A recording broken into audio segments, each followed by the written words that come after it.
ke sesi pendalaman. Di meja kami sudah ada beberapa yang mendaftar.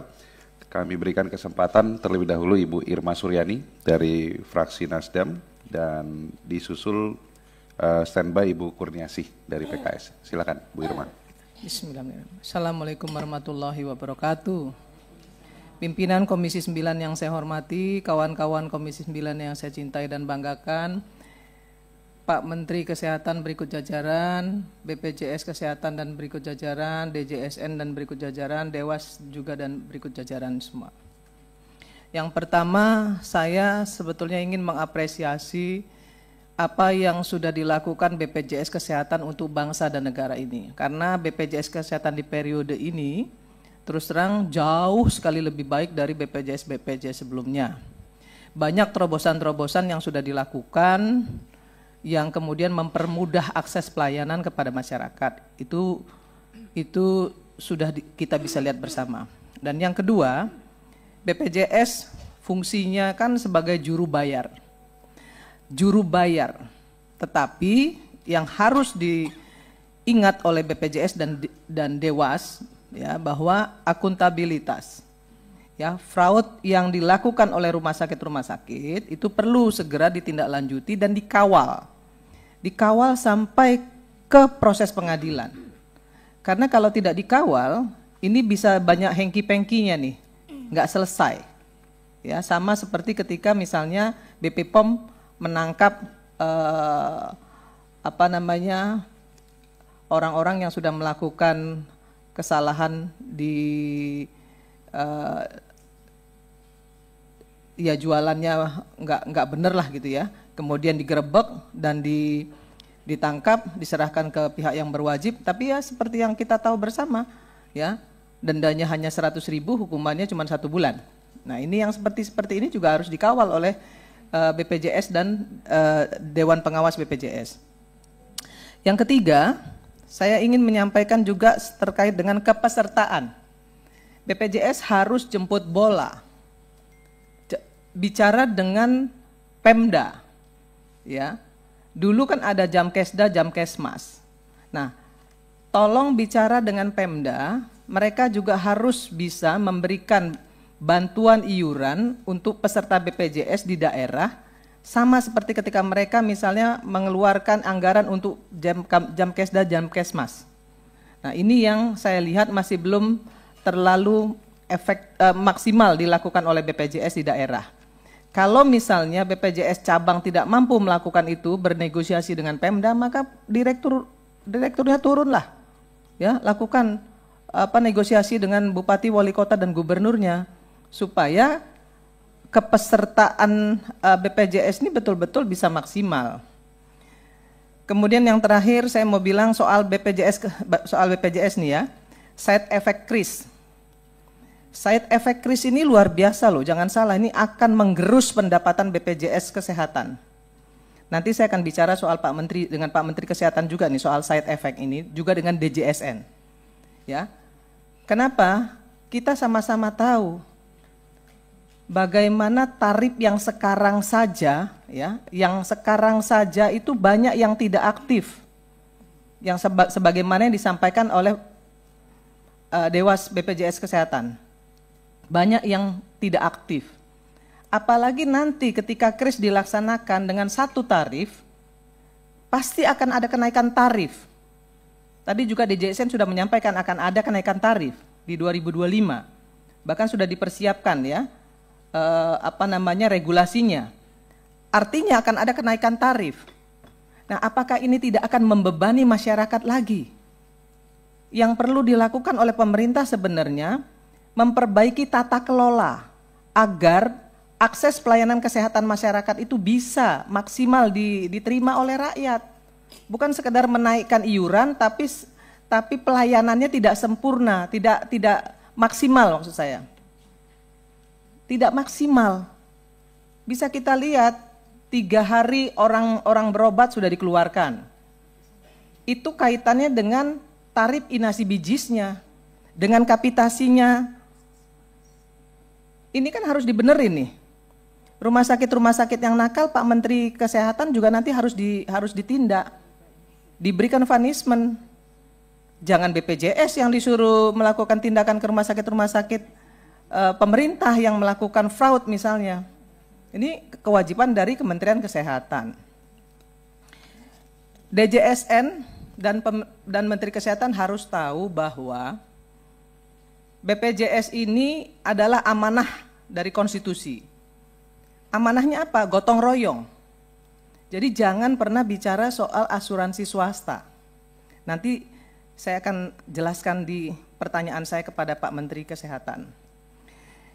Terkait dengan Menteri Kesehatan, yang pertama, untuk masalah KRIS, pelaksanaan KRIS, tadi disampaikan oleh Pak Menkes bahwa baru 50% yang divalidasi, padahal 30 Juni 2025 sudah harus dilaksanakan.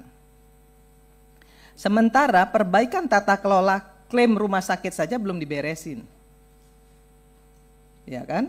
Belum diberesin, belum ada perbaikan di tata kelolanya.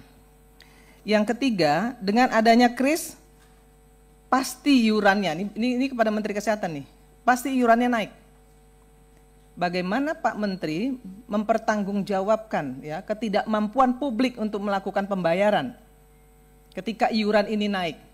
Iuran hari ini saja banyak sekali yang masih menunggak dan belum bisa bayar. Nah, kalau dinaikkan, saya yakin kas BPJS akan jebol. Kalau kas BPJS jebol, pasti nanti defisitnya akan makin besar lagi. Terus dari mana anggarannya? Ini Pak Menteri Kesehatan harus bertanggung jawab nih soal ini. Ya, kemudian yang keempat, dinyatakan di presentasi Pak Menkes, Sumsel itu semuanya sudah selesai. Ya, hanya satu yang belum selesai, pelaksanaan KRIS di Sungai Lilin. Padahal saya tahu persis, karena itu dapil saya. Di sebelah saya ada Ibu Bupati nih. Ini ada Ibu Bupati di Lahat. Suaminya adalah Bupati Lahat. Di Lahat itu belum, persiapan KRIS belum dilakukan. Kenapa kok di laporan Pak Menteri tinggal satu yang belum? Ini kan penipuan publik nih. Ini laporannya dari mana Pak Menteri? Saya yakin di Sumatera Selatan yang lain juga masih banyak yang belum. Ya, di Lahat ini ada orangnya nih, Ibu Menteri, Ibu Bupati loh.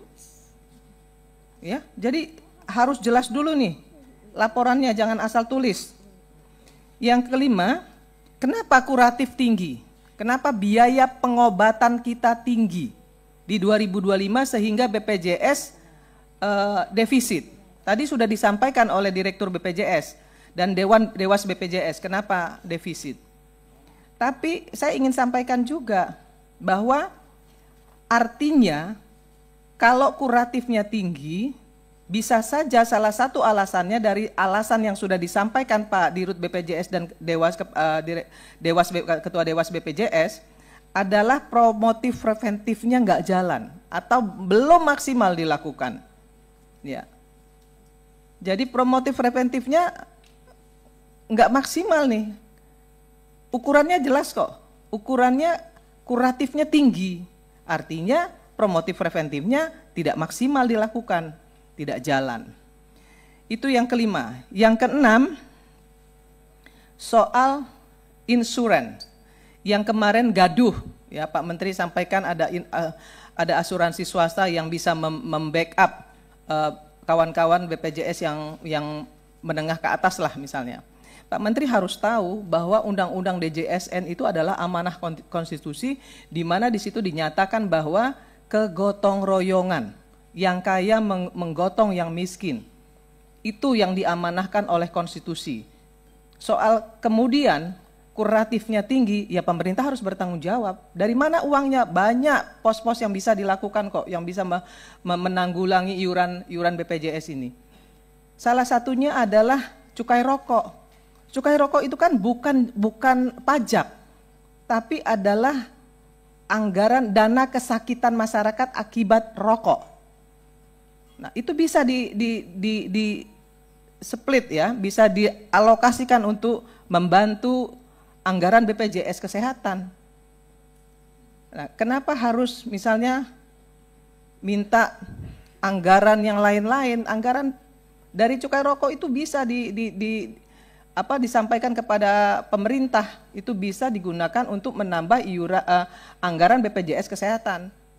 Nah, saya curiga, mohon maaf nih, ya saya curiga BPJS Kesehatan hari ini sudah membuka ruang, atau Kementerian Kesehatan sudah membuka ruang, pemerintah sudah membuka ruang dengan adanya kenaikan kelas, ya. Selisih kenaikan kelas itu bisa dibayar oleh masyarakat.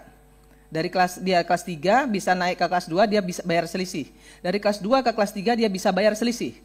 Nah, saya curiga dengan adanya asuransi swasta ini yang akan dilakukan adalah urun medis. Ya, urun medis nih. Jadi obat-obatan, alat-alat kesehatan yang digunakan untuk pasien BPJS ini nanti diminta urun. Masyarakat diminta urun nih. Ya, sama seperti urun iuran kenaikan kelas. Nah, ini yang saya wanti-wanti jangan sampai terjadi nih Pak Dewas. Ini nggak boleh dilakukan nih, ya. Ini melanggar amanah konstitusi nih. Urun medis ini nggak boleh dilakukan. Jadi obat dan alkes, ya, kemudian itu akan dihitung dan dibebankan kepada pasien BPJS. Itu menyalahi undang-undang, menyalahi konstitusi. Nggak boleh dilakukan. Maka saya selalu mengatakan tolong dulu baca undang-undangnya, baca konstitusinya, baru kemudian sampaikan ke publik supaya publik tidak gaduh. Kemudian yang ke-8 saya ingin sampaikan kepada Pak Menteri juga. Ke-7 untuk RS yang memainkan tarif inasi bijis. Ya, 3 hari keluar, kemudian 2 hari istirahat, masuk lagi. Nah, rumah sakit yang seperti ini harusnya mendapatkan punishment. Ya, harus kan dibenerin nih regulasinya, tata kelolanya dibenerin supaya BPJS juga nggak jebol. Ya. Kemudian yang ke-8, rumah sakit jualan obat dan alkes. Pak Menteri mengatakan kepada kita semua bahwa membangun rumah sakit, kemudian memenuhi alat-alat kesehatan dan obat-obatan agar orang-orang Indonesia tidak berobat ke luar negeri. Tapi Pak Menteri tahu nggak sih, rumah sakit sekarang ini banyak jualan obat dan jualan alkes. Orang sakit itu dikasih obat banyak sekali, bahkan obat sejenis. Ya, untuk pereda nyeri aja harusnya 1 dikasih 2. Nah, itu salah satu contoh.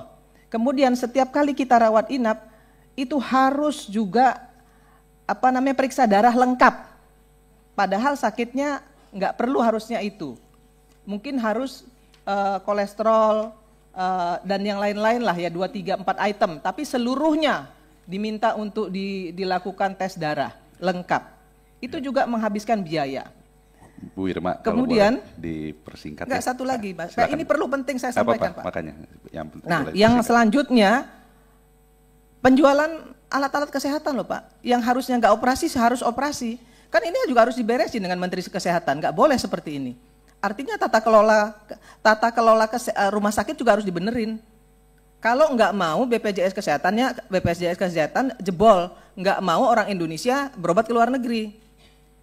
Saya kira ini yang bisa saya sampaikan kepada Pak Menteri.